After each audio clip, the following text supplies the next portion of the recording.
Santa Teresa de Calcuta, su espiritualidad. Amor a la Eucaristía.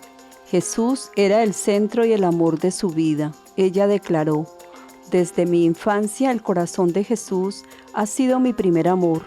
Para mí, cada primer viernes es la fiesta del Sagrado Corazón. Amo la misa del Sagrado Corazón, ya que en las palabras del ofertorio resuenan las palabras del 10 de septiembre. ¿Harás esto por mí?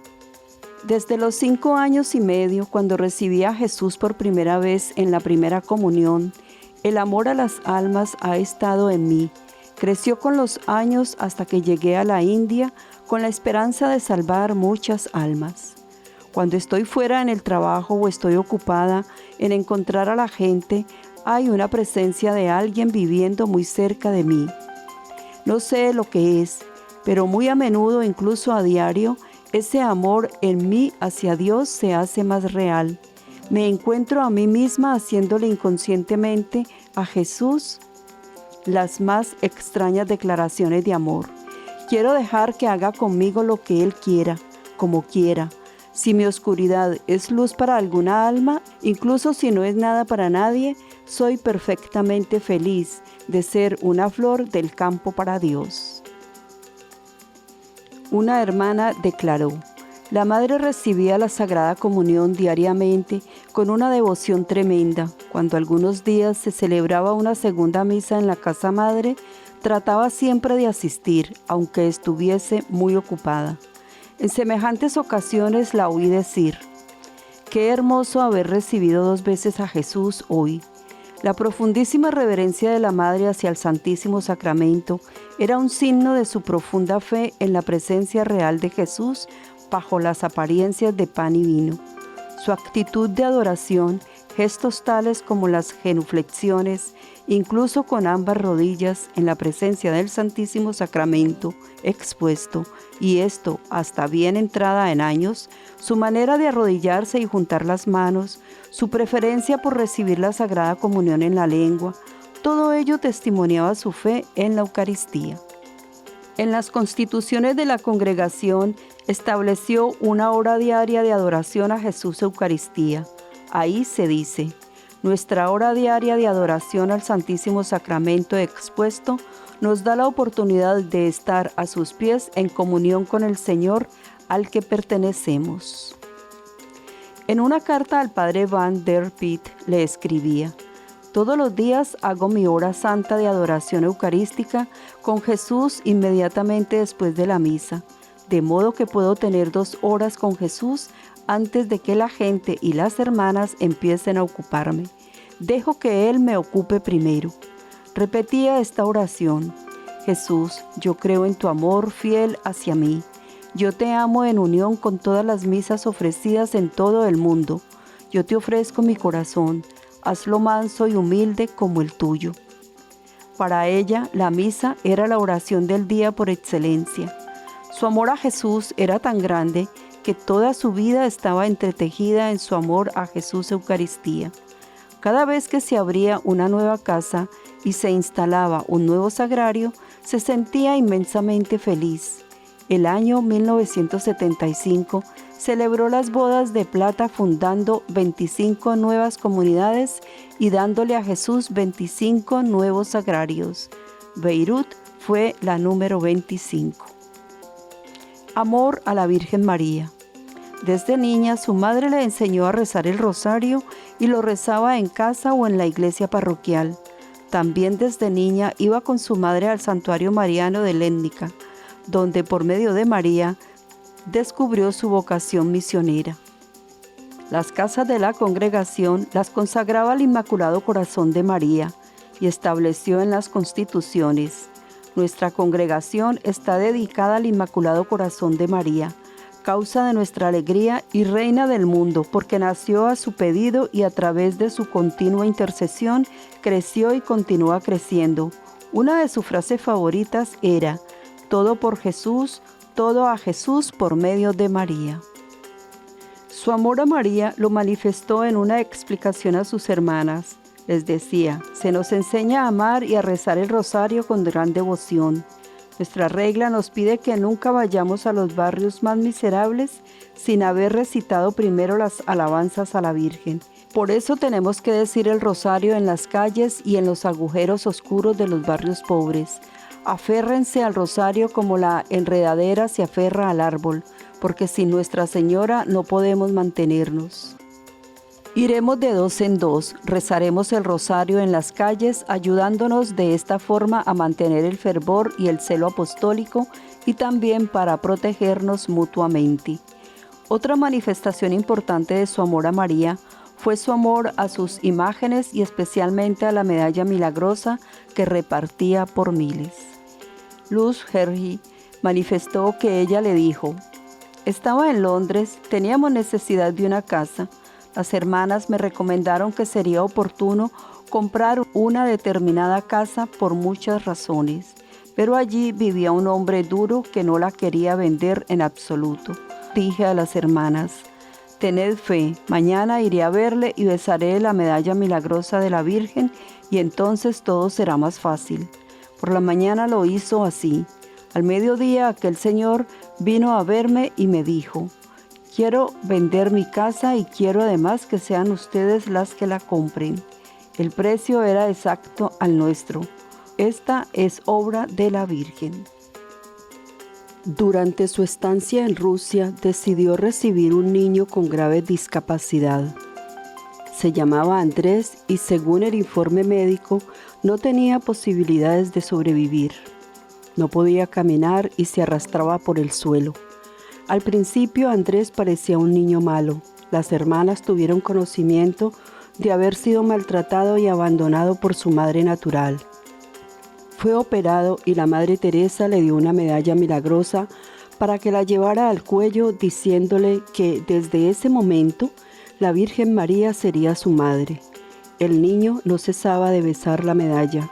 Andrés mejoró de tal manera que fue adoptado por una familia de Novosibirsk y llegó a ser un monaguillo del obispo. Después fue a estudiar a la universidad. Las hermanas que trabajaban en las favelas de Río de Janeiro contaban que un día dejaron la imagen de la Virgen en una casa donde vivía una viuda con su niña, la cual frecuentaba el hogar de las hermanas. La señora tenía problemas psicológicos. Cuando fueron a verla, les contó que los de la mafia de la droga habían quemado a su esposo y habían colgado su cuerpo delante de la puerta de su casa. Al poco tiempo le habían raptado a su hijo y lo había encontrado cortado en pedazos. Las hermanas le enseñaron el Ave María y le dejaron por 9 días la imagen de la Virgen. Cuando regresaron a hacerle una visita, todo estaba cambiado. La barraca estaba limpia y todo en orden. La señora estaba bien física y psicológicamente. Les dijo: «La Virgen me ha curado, ahora no se la pueden llevar». Se la dejaron y ella ahora es una gran colaboradora de las hermanas. En su biografía leemos experiencias con la Santísima Virgen en Armenia, en Nicaragua, en Alemania y en muchos otros lugares del mundo donde ella hace presencia con la Santísima Virgen, repartiendo las medallas de la Milagrosa. Dice el padre Masbourg: un día entramos a visitar la capilla de la calle du Bac en París, donde tuvo lugar la aparición de la Virgen de la Medalla Milagrosa. Al reconocerla, salieron a recibirla las religiosas de la comunidad con la superiora. La Madre Teresa les dijo que las medallas milagrosas eran su principal instrumento pastoral y que había repartido miles de ellas. Solía dar una a cada persona que encontraba después de besarla. La superiora le dijo: «Nosotras podemos regalarle algunas, ¿cuántas necesita?». Y la Madre Teresa le respondió: «Hasta ahora he repartido 40,000. No creo que le regalarán tantas, pero las maletas estaban llenas de ellas».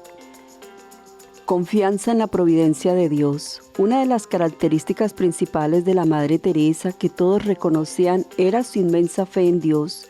Por ello confiaba ciegamente en Él y en su providencia, y Dios la fue llevando de la mano y en pocos años la congregación dio frutos abundantes de bendiciones en el mundo entero. Las vocaciones aumentaron sin cesar y se fueron abriendo casas en distintos países del mundo. La hermana Agnes, la primera compañera de la Madre Teresa, manifestó a Desmond Doig, diciéndole: siempre que yo me preocupo por la mañana, la Madre me reprende y me pregunta: ¿por qué? ¿Acaso Dios no se ocupa de nosotras? Y esto es lo que hemos aprendido de ella.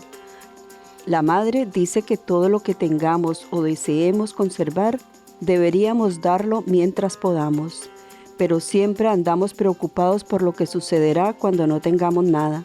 Ahora bien, ¿acaso Dios nos ha fallado alguna vez? ¿Acaso no ha procurado que tengamos lo necesario en el momento oportuno? Aunque parezca un milagro, es cierto, porque durante los 26 años que tiene de vida nuestra congregación, hemos dado de comer diariamente a muchas personas sin tener ningún tipo de ingresos propios. Todo está en manos de la caridad de la gente. Dios toca sus corazones y ellos vienen y nos dan lo que poseen. Veamos algunos casos sencillos en los que Dios manifestó su poder para solucionar problemas inmediatos en los que ella, como niña pequeña, confiaba en su papá Dios. Un día, una joven novicia llegó a informar a la Madre Teresa que no quedaba comida en la despensa de la cocina de las hermanas de Calcuta. Era media mañana y en unas horas 300 religiosas regresarían desde todos los puntos de la ciudad y no encontrarían nada que comer. La Madre Teresa le dijo: ¿usted es la encargada de la cocina? Sí, madre, respondió. Entonces vaya a la capilla y cuéntele a Jesús que no tenemos comida. La Madre Teresa no sintió necesidad de ir ella misma a rezar, convencida de que la bondad de Dios escucharía a la pequeña novicia igual que a ella.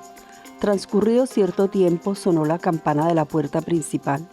La madre acudió a abrir. Era un camionero que anunció que las escuelas de la ciudad estaban en huelga y habían mandado a los estudiantes a casa antes de tiempo. A las autoridades de la ciudad les sobraban cientos de bolsas de pan y leche del desayuno de los niños. En los años 70 hubo grandes inundaciones en Calcuta y ella nos cuenta: estuvimos trabajando día y noche, preparando comida para 5,000 personas. El ejército nos proporcionaba alimentos. Un día acudimos a un pueblecito donde la gente había sido arrastrada por el agua. Nos procuramos barcas para transportar la comida. Después supimos que de haber llegado 2 horas más tarde, se habrían ahogado. Dije al obispo que pediría a las novicias que rezasen para que cesara la lluvia, que había estado cayendo sin parar varios días seguidos. Le dije: las novicias son muy formales y rezan con mucha energía. Así pues, hicimos entrar a 178 novicias en la iglesia de nuestra misión. Estaba lloviendo a cántaros. Las novicias empezaron a rezar en la iglesia ante el Santísimo expuesto. Al poco rato salí a la puerta de la iglesia y miré. La lluvia había cesado y sobre nuestras cabezas vislumbré un trozo de cielo azul. Sí, creo en los milagros. En una ocasión, el padre Henry le pidió a la Madre Teresa que le diera algo de dinero para imprimir unas hojas volantes de San José. Ella registró la casa y solo encontró 2 rupias y se las dio. Cuando se iba el padre, recordó que le habían dado una carta para la Madre Teresa. Ahí encontró un donativo de 100 rupias. Su generosidad había quedado ampliamente recompensada. En otra ocasión, las hermanas se pusieron a hacer un colchón para una chica que acababa de entrar y no tenía algodón suficiente. La Madre Teresa ofreció su almohada, pero entonces se presentó un inglés en la puerta con un colchón bajo el brazo. Se iba al día siguiente a Inglaterra y había pensado en que las misioneras de la caridad podrían aprovechar ese colchón. Al comentar este incidente, la Madre Teresa dijo: igual podía haber ocurrido al día siguiente o el día anterior, pero no. Dios, en su providencia, había enviado al extranjero en el preciso momento en que se necesitaba el colchón. Ella nos dice: un día recogimos a 2 personas que los gusanos se habían comido vivas. La agonía de la cruz estaba en sus rostros. Qué terrible es la pobreza si uno no es amado. Después de ponerles cómodos, el anciano pidió un cigarrillo y qué bueno es Dios. En mi bolsa había 2 paquetes de los mejores cigarrillos. Un hombre rico me los dio esa mañana en la calle. Dios pensaba en el deseo de aquel anciano. En 1971, la madre hizo una visita a Inglaterra para establecer allí el noviciado. Encontró una casa apropiada por un precio de 9,000 libras esterlinas, pero ella insistió que lo máximo que podía pagar era 6,000. Como solía hacer cuando encontraba una casa apropiada, arrojó una medalla milagrosa en el jardín de la propiedad y cuando volvió a visitar la casa, el agente inmobiliario le dijo que aceptaba las 6,000 libras porque le gustaba la idea de que la casa se llenara de amor. Recorrió algunas partes de Inglaterra hablando de que quería construir un noviciado para sus hermanas y la gente empezó a darle dinero que echaba en una bolsa que llevaba. Cuando contó el dinero, comprobó que la suma ascendía a 5,995 libras esterlinas y se pudo comprar la casa. El padre Langford declaró que en uno de sus viajes internacionales viajaba con la Madre Teresa en un vuelo de KLM de Roma a Ámsterdam y Nueva York. La madre le habló del hogar, casa para los niños desamparados, niños huérfanos de Calcuta. Un día, las hermanas angustiadas buscaban una medicina fabricada solo en Suiza. Uno de los niños estaba gravemente enfermo y necesitaba esa medicina particular. Sin tiempo para encargarla al extranjero, preguntaron a la Madre Teresa qué podía hacer. Justo entonces, una de las hermanas llegó con un paquete de medicinas donadas que acababa de llegar. La Madre Teresa lo abrió y allí, en medio de un montón de frascos y cajitas, estaba la medicina que el niño necesitaba. Después de terminar su relato, con el orgullo que una niña podría tener al celebrar los grandes logros de sus padres, se giró hacia mí y me dijo: ¿no ve cómo nos quiere Dios? ¿Cómo cuida de nosotros?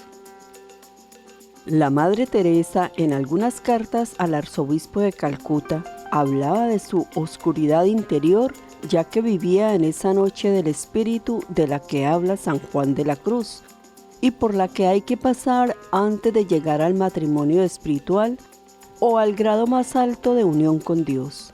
En una carta le decía: «Rece por mí, pues en mi interior hay un frío glacial.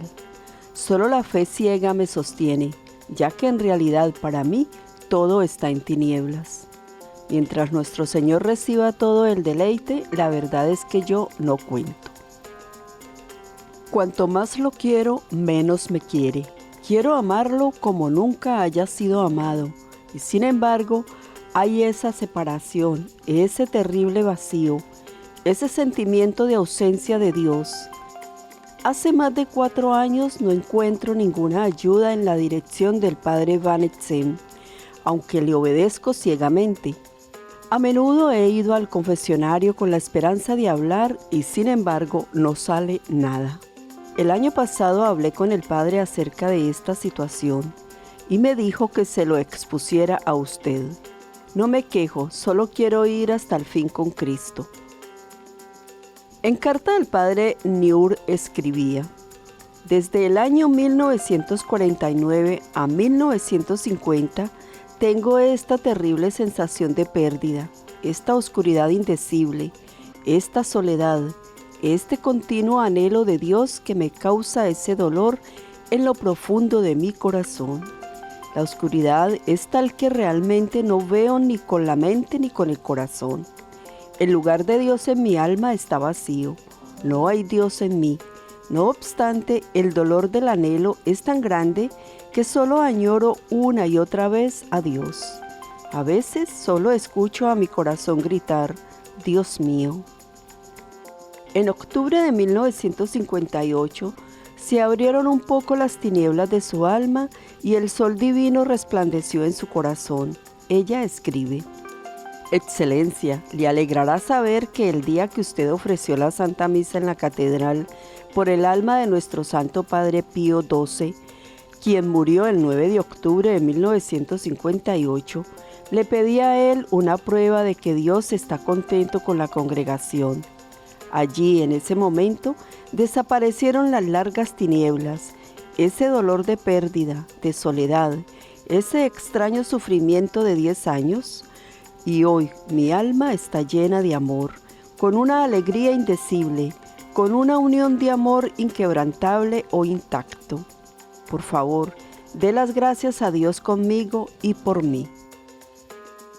A pesar de la oscuridad que vivía frecuentemente en su alma, su fe era inquebrantable y su amor a Jesús Eucaristía era el centro de su existencia. Su espiritualidad se desenvolvía en torno a las palabras de Jesús en la cruz. Tengo sed. Y por eso dice ella. Él habló de su sed, no de agua, sino de amor de sacrificio. Nuestro objetivo es saciar esta sed infinita de un Dios hecho hombre. Así como los ángeles que lo adoran en el cielo, cantan sin cesar las alabanzas de Dios, así las hermanas, utilizando los 4 votos de pobreza absoluta, castidad, obediencia y caridad hacia los pobres, sacian incesantemente a Dios sediento a través de su amor y del amor de las almas que le llevan. Las constituciones dicen: nuestro objetivo es saciar la infinita sed de Jesucristo en la cruz por amor a las almas a través de la profesión de los consejos evangélicos y el servicio gratuito y de todo corazón a los más pobres de entre los pobres, de acuerdo a nuestras constituciones. Nos dedicamos a cuidar enfermos e indigentes moribundos, reunir y enseñar a los pobres y niños pequeños, visitar y cuidar a mendigos, leprosos y a sus hijos, brindar refugio a los desamparados y abandonados, cuidar a los no deseados, no amados y a los solitarios, proclamar la palabra de Dios a los espiritualmente más pobres de entre los pobres, mediante nuestra presencia y las obras de misericordia. Ella podía decir de verdad: mi comunidad son los pobres. Su seguridad es la mía, su salud es la mía, mi casa es la suya. Pero no hablo de los pobres en general, sino de los pobres más pobres, de aquellos a quienes nadie se acerca porque son contagiosos y están llenos de microbios, de los que no van a la iglesia a rezar porque les da vergüenza ir desnudos, de los que no comen porque ya no les quedan fuerzas para hacerlo, de los que se caen desplomados en las aceras porque están a punto de morir y a cuyo lado pasan los transeúntes sin volver la vista atrás, de los que no lloran porque se les han agotado las lágrimas. Como misioneras de la caridad, estamos llamadas a ver a Cristo bajo la apariencia de pan y tocarlo en los cuerpos destrozados de los pobres. En las visitas animarán a los enfermos que profesan la fe católica, aun si no están agonizando, a pedir la comunión. También animarán a la verdadera devoción al Sagrado Corazón y al Rosario en familia. Motivarán a las familias católicas a que se consagren al Sagrado Corazón y al Inmaculado Corazón de María, y deben enseñar a las familias a rezar, no importa si son cristianos o no. No debemos imponer nuestra fe católica a nadie, sino tener un profundo respeto por todas las demás religiones, porque no es justo forzar a otros a aceptar la fe católica contra su conciencia. Sin embargo, pediremos el don de la fe para ellos y cuando exista la oportunidad de hablar con ellos sobre la palabra de Dios, debemos hacerlo. Para ella, todos los enfermos y necesitados eran igualmente importantes, no solo los pobres de bienes materiales, también los enfermos del cuerpo y del alma. Por eso fundó centros para atender a alcohólicos, drogadictos, enfermos de sida, leprosos, moribundos, niños abandonados. En una palabra, para todos los despreciados y abandonados de la sociedad. En su corazón siempre resonaban las palabras de Jesús: tengo sed. Y quería saciar la sed de amor de Jesús con su amor a los demás para atraerlos a Él. Ella escuchaba también en su interior las palabras de Jesús a la samaritana: dame de beber. Jesús, Tiene sed de que todos se salven y sean con Él felices eternamente en el cielo. Por eso Jesús sufre al ver tantos millones de personas por quienes derramó su sangre bendita, que están alejados de Él y lo rechazan y no aceptan su salvación. Estas palabras, tengo sed, mandó que fueran escritas en la pared de todas las capillas de la congregación junto al crucifijo del presbiterio. Y ella dice: tengo sed es algo mucho más profundo que cuando Jesús dice solo te amo. Hasta que no sepan profundamente en su interior que Jesús tiene sed de ustedes, no pueden empezar a saber quién quiere ser Él para ustedes o quién quiere que sean ustedes para Él. Antes era Nuestra Señora la que le pedía a la Madre Teresa. Ahora es la Madre Teresa quien les pide que escuchen la sed de Jesús. Él conoce sus debilidades y solo quiere su amor, solo quiere una oportunidad para amarlos. Escuchen su propio nombre y hagan que mi dicha y la suya sean completas. La Madre Teresa decía al arzobispo de Calcuta: quiero llegar a ser santa, saciando la sed de Jesús de amor y de almas. Y tengo otro deseo: dar a mi madre la iglesia muchas santas de nuestra congregación. Estas son las únicas dos cosas por las que rezo, trabajo y sufro. Por favor, rece por mí para que lleve a cabo el deseo de Jesús en lo que respecta a nuestra congregación y a mí misma. Si alguna vez llego a ser santa, seré una santa de la oscuridad. Estaré continuamente ausente del cielo para encender la luz de aquellos que en la tierra están en la oscuridad. Ella, al igual que Santa Teresita del Niño Jesús, quería pasar el cielo haciendo el bien en la tierra.